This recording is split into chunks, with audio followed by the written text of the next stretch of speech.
The revolving doors opened with a hollow sound as Donald Trump stepped into the lobby of the hotel. He wasn't here to be recognized. The recognition was something that followed him nearly everywhere. Not tonight. He wore an unremarkable coat, plain black slacks, and shoes that hadn't been polished in days. His hat, pulled low over his brow, covered most of his face. To most people in the room, he was another tired businessman looking for a room. That was exactly how he wanted it. No attention. No spectacle. This place had to run on its own. That was the point. The hotel was one of his private projects, something he'd kept away from the headlines. It wasn't covered in gold, there weren't marble fountains screaming his name, and there was no public list of owners. It was built to be different, quiet, refined, exclusive in the experience it delivered, not in its appearance. He had invested millions in the place because he believed in the power of doing something right, without shortcuts. At the reception desk, Rachel barely looked up from her monitor. Her fingers kept moving over the keyboard as if the man standing in front of her wasn't there at all. There was a way people worked when they believed they were more important than the people they served. Rachel moved that way. She clicked her mouse once more, finally glancing at him. Reservation? Her tone was clipped, as if asking was already wasting her time. Donald gave a single nod and said his name. Quiet. Controlled. Rachel's eyes didn't widen. There was no recognition. She tapped his name into the system and frowned. There it was, the presidential suite. Reserved. Paid in advance. But that wasn't what she focused on. Instead, her gaze flickered over him, taking in the scuffed shoes and the worn coat. She made a small sound in her throat, almost a scoff, and set her hands flat on the counter. We usually have a dress code, she said, her voice still flat but laced with judgment. In case you plan to stay in public areas. Donald said nothing. There was no need to answer something that didn't deserve a reply. Rachel took a breath through her nose, slow, controlled, like someone trying not to lose patience. Are you sure you're in the right place? She asked. The reservation system isn't always accurate. The lobby wasn't full, but there were enough people nearby to hear her tone. A young couple seated near the fireplace shifted uncomfortably. The woman leaned toward the man, whispering something. Neither of them spoke loud enough for Rachel to notice. But Trump saw it. He placed his ID on the counter without a word. Rachel took it, her eyes scanning it far too quickly, before glancing back up. Still no recognition. She handed it back without care. I'm sorry, she said, and the words sounded hollow. This hotel has a certain expectation, and our guests are typically referred by others. You're not on our referral list. She tapped the keyboard again for effect. We're fully booked. Donald waited a beat before responding. His voice was steady, calm, and low. You should look again. Rachel exhaled, annoyed but curious enough to double-check. The name was still there. Presidential Suite. Arrival confirmed. She stared at the screen for another few seconds, her fingers hovering over the mouse. Then she shook her head slightly, as if talking herself out of whatever concern had started to creep in. It's an error, she said. I can offer you directions to another hotel. There's a decent place on 34th. It wasn't the first time someone had underestimated him. He wasn't angry. Not yet. What he felt was disappointment. Disappointment in someone who had the opportunity to make this place exactly what it was meant to be and had failed at the simplest part, respect. Before he could speak again, the lobby manager, James, emerged from a side office. He was already moving fast, a quiet urgency in his steps. When he saw who was standing at the desk, his face went pale. He crossed the room in seconds. Mr. Trump, James said, his tone tight with something between panic and regret. Welcome back. Rachel froze. The way people do when they've made a mistake so large that their brain struggles to process it. She stepped back, just enough to break eye contact. James didn't wait for her to catch up. Your suite is ready, he said, almost under his breath. We'll bring your luggage up immediately. Donald picked up his ID from the counter, slipping it back into his coat. For a moment, he said nothing. Rachel's breathing was shallow, her chest tight. She stared at the monitor, the reservation glowing back at her like a warning sign she had chosen to ignore. Finally, Donald spoke. We'll have a staff meeting tomorrow. James nodded. First thing. Without another glance at Rachel, Trump turned and walked toward the elevators. The lobby stayed silent. James followed him, saying nothing more. Rachel stood behind the desk for a long time after they left. Guests whispered nearby, their gazes moving between her and the elevator bank. She knew what they were thinking. They were thinking about how fast things could fall apart. And now, so was she. The morning arrived heavy and slow. Rachel stood in front of the staff briefing room door. staring at it without moving. She had worked here long enough to know what most meetings meant: reviews, schedules, the occasional lecture on client service, but this wasn't going to be that. The silence in the hallway was thicker than usual. She forced herself to open the door. Inside, the staff was already seated. No one spoke. Luis, the bellhop, kept his eyes on the floor. Maria from housekeeping folded and refolded a cloth napkin in her lap. Even James, always composed, looked uncomfortable as he stood to the side, hands clasped in front of him. Every chair was filled. Rachel took the only one left, second row center, directly in front of where he would stand. She didn't have to wait long. Donald Trump entered the room exactly on time. No jacket, sleeves rolled up, tie gone. It wasn't casual. It was deliberate. A signal that there was work to do. He stood at the front, not behind the podium, just far enough forward so that there wasn't any barrier between him and them. No one moved. No one spoke. "This isn't complicated," he said. His voice was even, controlled. "Respect. That's it." He let the words sit there a moment. Then he took a breath and continued. "You don't decide who deserves it," he said. "You don't get to make that call. You give it. Every guest. Every time." Rachel's shoulders stiffened. She didn't look down. She didn't shift in her seat. There wasn't any point in pretending. "I built this place because I wanted it to be different," Trump said. "Not another hotel where the staff smile at the wealthy and ignore everyone else."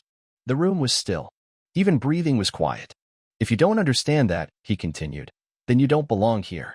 He didn't point at anyone. He didn't have to. "There's no warning," he said. "There's no second conversation." His gaze swept the room.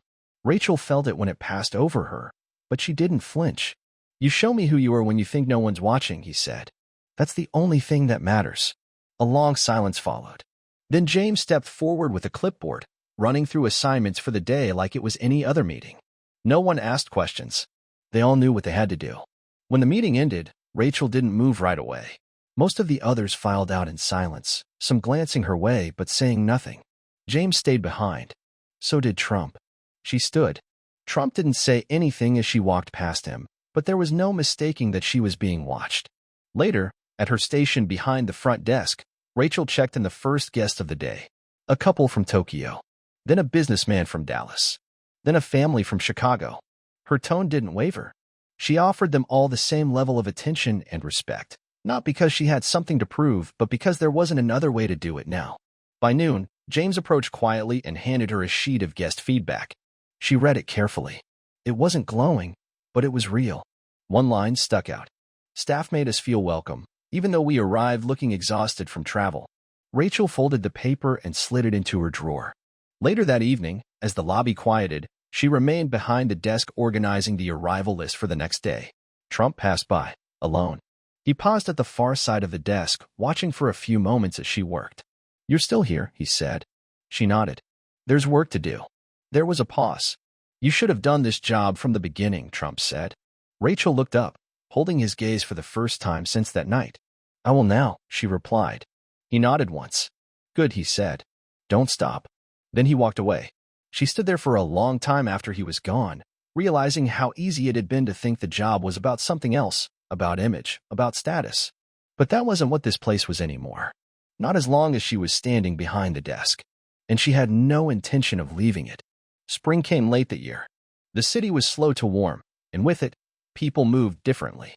Tourists flooded back into Manhattan, business travelers packed the elevators, and the rhythm of the hotel returned to its usual pace, except this time. Something was different. Rachel was the first one in most mornings. The lobby lights still dimmed, the marble floors echoing under her shoes as she walked the length of the room, inspecting every corner. She stopped to straighten a chair, to pick up a brochure slightly out of place. No detail was too small. She no longer acted because she was being watched. She acted because it was the only way she knew how to move forward. By the time the staff arrived, the standards were already set. No one needed reminding where the bar was. Luis greeted her at 7 sharp to confirm luggage requests for the early arrivals. Maria brought in fresh linens and made a point to let Rachel know which suites needed extra attention. It wasn't micromanagement. It was ownership. Everyone took responsibility, but it started with her. Guests noticed it quickly. Some said so. Others showed it by booking longer stays or offering quiet thanks at checkout. There was no push for online reviews, no request for praise. The experience sold itself. 2 weeks into her new role, Rachel reviewed an internal report. The guest experience ratings had climbed beyond anything they had seen in the past 2 years. No fanfare, no announcement, just results. She still wasn't satisfied.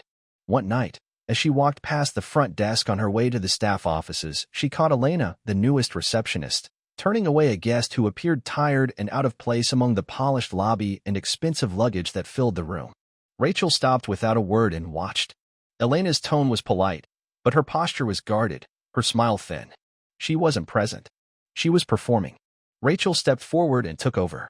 She asked the guest for their name, verified their booking, and personally walked them to the elevator. Not a single gesture was rushed. Not a single word felt forced. Later, after the lobby emptied out, Rachel pulled Elena aside. There was no raised voice, no reprimand. Just a clear explanation. This job isn't about judging who belongs here. It's about making sure everyone feels like they do. Elena listened. She didn't argue. She nodded. And she changed. By the end of the month, Rachel saw Elena kneel down to tie a child's shoe as she handed their mother a room key. She watched Maria go out of her way to help an elderly guest navigate the marble floors. Louise started carrying umbrellas to offer people during sudden afternoon showers. No one told them to do it. They did it because it had become the norm. Rachel wrote it all down in her reports. She didn't think Trump read them. He didn't need to. He already knew what was happening. He had set the foundation. She was building what came next. One afternoon, a man in an old army jacket walked into the lobby, his bag slung over his shoulder, his shoes worn thin. Rachel approached him herself, before anyone else had a chance to form an opinion. She offered him water while she checked his details. She remembered what Trump had said that first week. "You show me who you are when you think no one's watching." She handed the man his key and personally carried his bag to the elevator. Later that night, James stopped by her office. "He noticed," he said simply. Rachel looked up from her paperwork. "Who?" "Trump." She nodded but said nothing. James gave a thin smile. "You're making this your own." She shook her head. It was always his vision. James paused, considering that. "But you made it work." By the third month, Rachel no longer thought about the day she almost lost the job. It was still there, sharp, clear, but it didn't define her anymore. She was too busy moving forward. Her staff no longer needed reminders about the culture they were building. They carried it with them. Every shift, every guest. And when a problem surfaced, and they always did, Rachel didn't pass it off. She handled it. Direct. Immediate. Respectful. Upstairs, the top-floor suite stayed booked most of the time. Trump visited less. But whenever he did, Rachel was there to greet him. No words were necessary. A nod was enough. And on nights when the lobby was quiet and she was the last to leave, Rachel sometimes stood in the middle of the room, staring at the reflection of the lights on the polished floors. It wasn't pride she felt. It was ownership. The early summer days arrived with a heavy heat that made the air inside the hotel feel cooler than it really was. The lobby remained quiet during those late mornings when most guests were either out in meetings or sleeping off jet lag. Rachel liked those hours best. That was when she could walk the halls without interruption, run her hand along the back of a chair to check for dust, or quietly watch a guest sit alone in the lounge and make sure they had what they needed before they even asked. It was during one of these mornings that James found her standing by the concierge desk, reviewing tomorrow's guest arrivals. He didn't waste time with formalities. "He wants to see you," James said.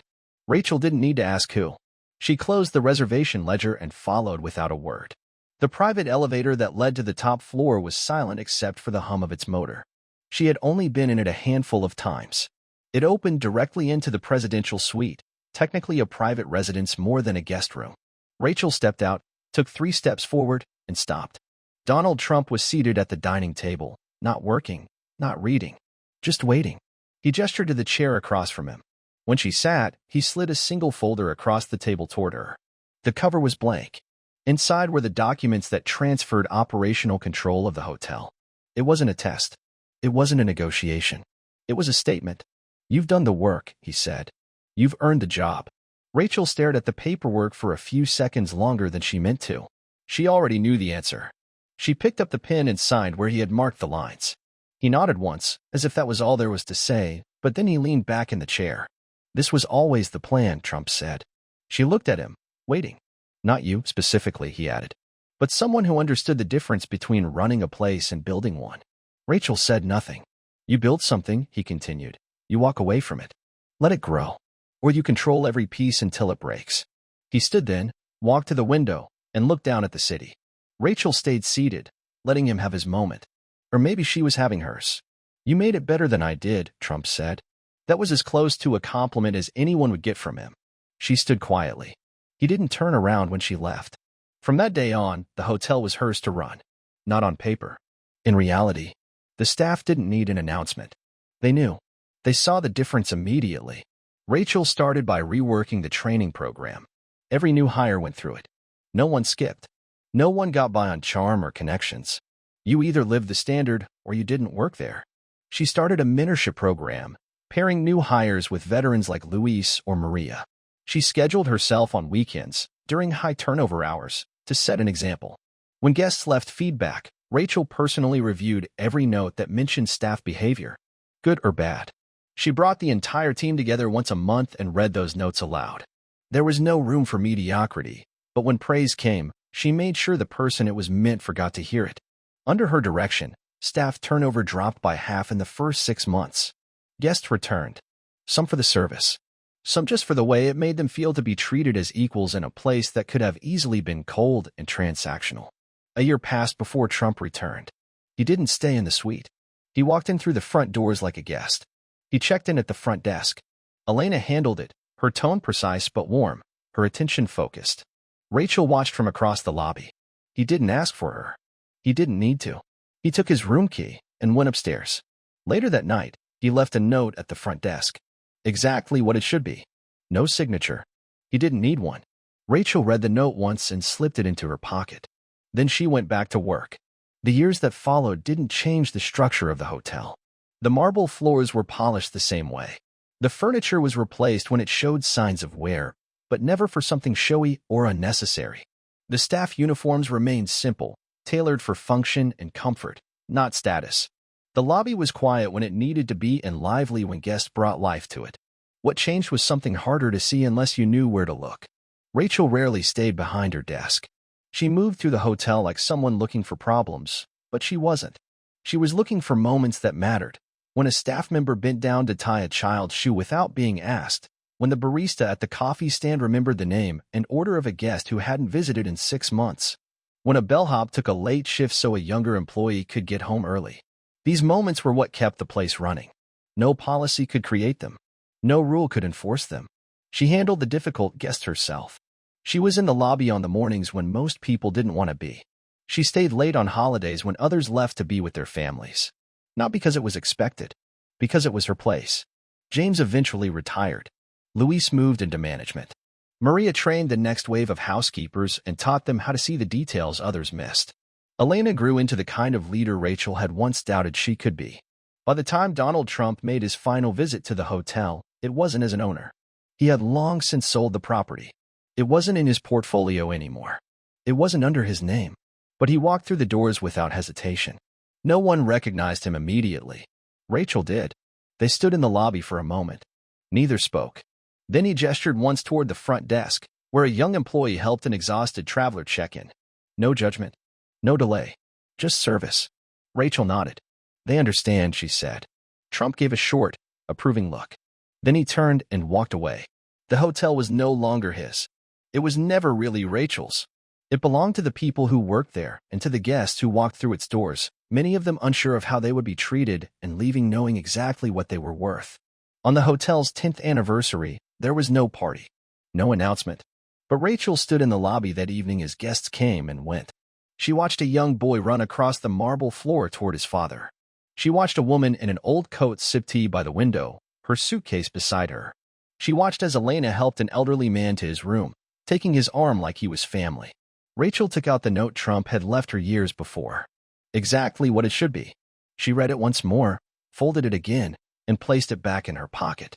As the sun set over the city, Rachel turned toward the front desk, where the next guest was already walking through the door.